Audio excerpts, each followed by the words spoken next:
जीवन एक दौड़ नहीं है, एक यात्रा है, इसीलिए रुकें, देखें और आनंद लें। महात्मा गांधी। यह एक आम बात हो गई है कि हम लगातार काम कर रहे हैं। यह दौड़ कभी कभी इतनी तेज हो जाती है कि हम अपने स्वास्थ्य, अपने रिश्तों और अपने खुशियों को भी भूल जाते हैं। क्या आपको लगता है ये दौड़ इतना जरूरी है? क्या सफलता केवल पैसे कमाने के बारे में है? क्या हम अपने जीवन को और अधिक संतुलित और खुशहाल नहीं बना सकते? इन सवालों के बारे में सोचना जरूरी है। जिंदगी सिर्फ पैसा कमाना नहीं है, हमें अपने स्वास्थ्य और खुशियों को भी प्राथमिकता देनी चाहिए। ऐसा अक्सर देखा गया है, we are working less than our worth. जिंदगी में जो हम सबसे बड़ा मिस्टेक करते हैं वो अपने कीमत से कम पे काम करते हैं। कंपनियों का एक कॉमन प्रैक्टिस होता है कि वो अपने एम्प्लॉय को उससे कम पे करते हैं जितना कि वो हकदार होते हैं, और जब वही एम्प्लॉय रिजाइन देता है या अपनी पोजीशन को छोड़ता है तो यही कंपनी उसी पोजीशन के लिए किसी और एम्प्लॉय को उससे ज्यादा देने के लिए तैयार हो जाती है।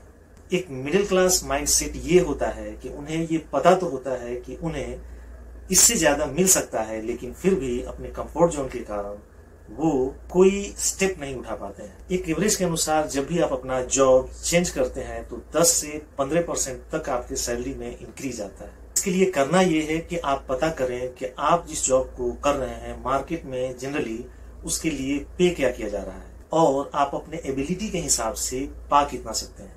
आपको अपने काम को इफेक्टिव बनाने के लिए नए नए स्किल सीखने की जरूरत है। शुरू में तो आपको लगेगा कि ये इतना आसान नहीं है, लेकिन एक छोटी सी कोशिश की वजह से आपके सैलरी में 30% तक का इंक्रीज आ जाए, जिसे आप कहीं और इन्वेस्ट करके एक पैसिव इनकम जनरेट कर सकते हैं, तो इसमें बुराई क्या है। दूसरी गलती जो हम करते हैं, buying more than you afford, यानी अपनी क्षमता से अधिक की वस्तुओं को खरीदना। जब आदमी अपनी पहली नौकरी में कोई इंक्रीज या बोनस पाता है तो सबसे पहले वो दो काम करता है।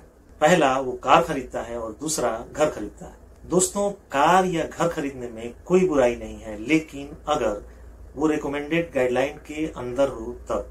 इसके कुछ थंब रूल्स हैं जिसको फॉलो करके किया जाए तो बेहतर होगा। अगर आपके पास में इनफ मनी है तब तो कार खरीदें। अगर आप फाइनेंस कराना चाहते हैं तो ध्यान रखें, आपको इस पे अपने एनुअल इनकम के 15% से ज्यादा खर्च नहीं करना है। फॉर एग्जाम्पल, अगर आपका एनुअल इनकम 10 लाख रुपए है तो 90,000 से ज्यादा कार पे खर्च नहीं करना है, और इस 90,000 में ही आपकी कार का पेमेंट, आपका इंश्योरेंस, आपका मेंटेनेंस और बाकी जो खर्चे हैं सारे इसी में शामिल होंगे। फिर दूसरा काम आता है घर खरीदना। दोस्तों, बैंक आपको आपके सैलरी का 5 गुना तक होम लोन दे देते हैं। इसका मतलब ये हुआ कि हम थोड़े से इंक्रीज में भी कई घर खरीदने की सलाहियत रखते हैं। लेकिन रिकमेंडेड चीज ये है कि अपनी सलाहियत या अपनी क्षमता से ज्यादा कभी घर पे खर्च नहीं करें। अपने औकात से ज्यादा बोझ उठाने से कोई फायदा नहीं होगा। आप घर खरीदना ही चाहते हैं तो इसके लिए भी रिकमेंडेड गाइडलाइंस हैं और थंब रूल्स हैं। दोस्तों, आपका मॉर्गेज अमाउंट आपके एनुअल इनकम का 28% से ज्यादा नहीं होना चाहिए। तीसरी बात जिस पे हम ध्यान नहीं देते हैं, relying on only one income, सिर्फ एक ही इनकम पे निर्भर रहना। हमने पिछले कुछ सालों में ये सीखा है कि सिर्फ एक इनकम पे डिपेंड करना हमारे लिए जोखिम भरा हो सकता है। पेंडेमिक में करोड़ों लोगों ने अपनी नौकरियां खोई हैं और ऐसा आगे भी हो सकता है।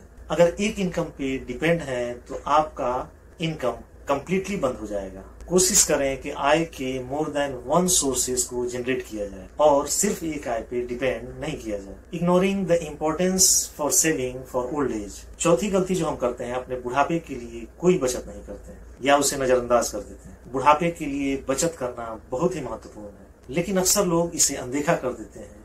ये एक आम समस्या है, खासकर युवाओं के बीच। अक्सर लोग ऐसा सोचते हैं कि उनके पास में अभी वक्त है, वो इन फ्यूचर बचत कर लेंगे, लेकिन वक्त बहुत तेजी से गुजर जाता है और बुढ़ापे के लिए इनफ सेविंग नहीं होने की स्थिति में बहुत सारे प्रॉब्लम्स आते हैं। हमें अपनी जरूरतों को पूरा करने के लिए दूसरों पे डिपेंड करना पड़ता है। शॉर्टेज ऑफ मनी आपके मेंटल वेलबींग को प्रभावित करती है और ये चिंता का कारण बन सकती है। अपने खर्चों को ट्रैक करें और उसमें से कुछ परसेंटेज बचा के रखें। अपने बचत को बढ़ाने के लिए उसे इन्वेस्ट करें। शेयर बाजार, म्यूचुअल फंड या इस तरह का कोई भी इन्वेस्टमेंट ऑप्शन आपको दिखे तो उसमें इन्वेस्टमेंट जरूर करें।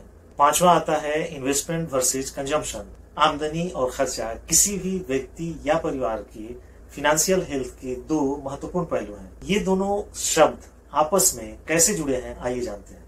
इनकम आपके द्वारा कमाए जाने वाली राशि, जैसे वेतन, मजदूरी, निवेश, रेंटल इनकम, व्यवसाय से होने वाली राशि है। एक्सपेंस आपके द्वारा खर्च किए जाने वाली राशि है। खर्चों के कुछ सामान्य प्रकारों में जैसे किराया, भोजन, कपड़ा, गाड़ी, शिक्षा, स्वास्थ्य देखभाल और इस प्रकार की एक्टिविटीज जिसमें पैसे देने पड़ते हैं एक्सपेंस कहलाते हैं। दोस्तों, पैसा जितनी तेजी से आता है उससे ज्यादा तेजी से खर्च भी होता है। दोस्तों, ये जानना जरूरी है कि ये आपके फाइनेंशियल पोजीशन को कैसे प्रभावित करता है, इसलिए अपने बचत में जितना ज्यादा इजाफा कर सकते हो करें और एक्सपेंस वैल्यू को जितना कम कर सकते हो करें।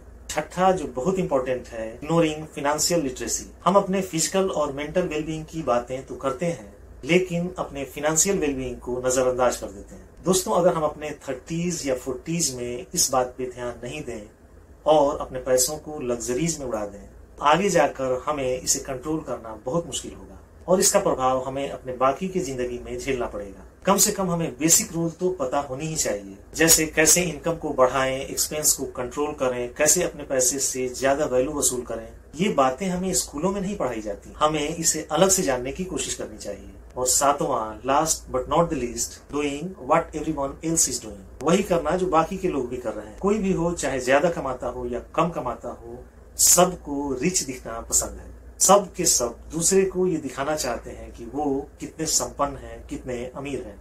दोस्तों, एक तो होती है हमारी जरूरियात की चीजें जिससे हमें खुशी मिलती है और कुछ चीजें ऐसी होती हैं जिसकी हमें जरूरत नहीं है लेकिन वो दिखावे के लिए हमें सोशल मीडिया पे अपलोड करने हैं, जिनका हमारी खुशियों से कोई लेना देना नहीं है। फिर भी हम उसे खरीदते हैं और पैसे को पानी की तरह बहाते हैं और ये करना हमें मिडिल क्लास के एक नेवर एंडिंग साइकिल में जकड़ लेता है जिससे हम कभी बाहर नहीं निकल पाते हैं। दोस्तों, ये बात सच है कि हम जिस समाज में रहते हैं वो एक स्टेटस ड्रिवन सोसाइटी है, लेकिन हमें ये भी जानना है कि हम जो पैसा कमा रहे हैं वो क्यों कमा रहे हैं और इतनी कड़ी मेहनत से जो हम पैसा कमा रहे हैं तो उसे किन चीजों पे खर्च कर रहे हैं और उससे हम हासिल क्या करना चाहते हैं। हमें ये मालूम होना चाहिए कि हम अपने जिंदगी को कैसा देखना पसंद करते हैं। ये कम्प्लीटली हमारा चॉइस होना चाहिए, न कि किसी और का।